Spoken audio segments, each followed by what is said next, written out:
Good evening and welcome. I'm Vincent McCory. This is Africa 54. We begin in East Africa, where there are conflicting reports over the number of people killed Friday in a dawn attack by the terrorist group Al-Shabaab on a military base in Somalia. Al-Shabaab says its fighters killed at least 51 Kenyan troops when they attacked a remote facility in the southern town of Kolbio. But a Kenyan military spokesman is dismissing the report, and instead he says scores of militants were killed in the fighting. Al-Shabaab says it lost fighters but did not give numbers. Kenyan military spokesman Lieutenant Colonel Paul Njuguna denied the claim that Al-Shabaab had killed dozens of its soldiers but did not give any casualty figures.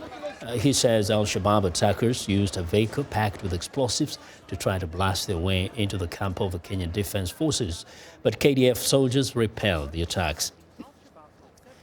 Now, for more on Friday's attack in Somalia, I'm joined by VOA senior editor Harun Maruf. Harun, welcome once again. Thank you. Now, first, Al-Shabaab, we have to say, has kind of upped their game in the last 2 weeks or so. What has changed? What has changed is that because their focus is on Somalia, there are presidential elections coming up. There is a change in leadership in the United States. Al-Shabaab always, like any other militant organization, wants to capture the attention of the international community to show that it is potential that it can reach far away from Somalia. So they have been carrying out these massive complex attacks on AMISOM military bases to show that they are not just a guerrilla attack, but a regular, very well-trained militant organization. So they raided this military base just on the border between Somalia and Kenya, and it is a typical Al-Shabaab plan. They used vehicle-borne improvised explosive devices, and then they sent their infantry attackers into the base. A lot of casualties. We don't know now exactly how many people. We would expect that by now the commanders there know the modus operandi of the Al-Shabaab. How is it that they have not been able to anticipate and keep them away before they get closer to the military bases? What are you hearing? There are a number of reasons for this lack of laxity on the part of the African Union troops. Number one, the country is very big. Logistics are not able to reach where they want it very quickly and as quickly as possible. And number two, Al-Shabaab is very patient. They are planning their attacks very carefully, and they're choosing the locations very carefully.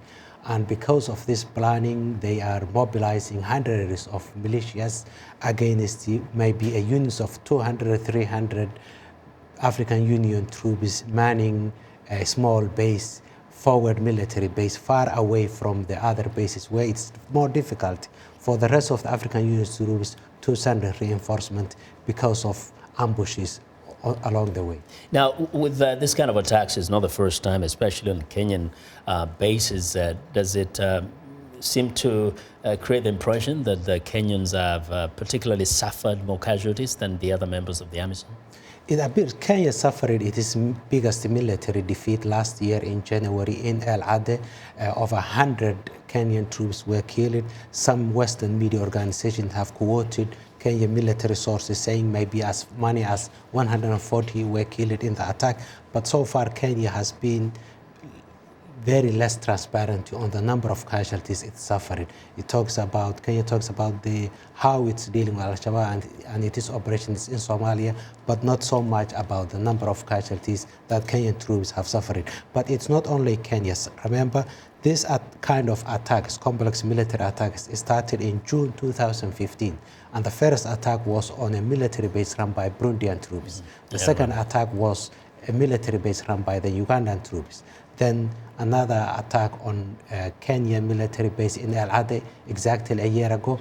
The only military attack that Al-Shabaab did not succeed was the attack in June last year on Helgen. That was a military base run by the Ethiopian troops. As well as been tough. The Ethiopians have had to crack. We'll be watching this developments. Thank you very much, Harun, as always. Thank you for your insights. Harun Maruf is senior editor with VOA's Somali service.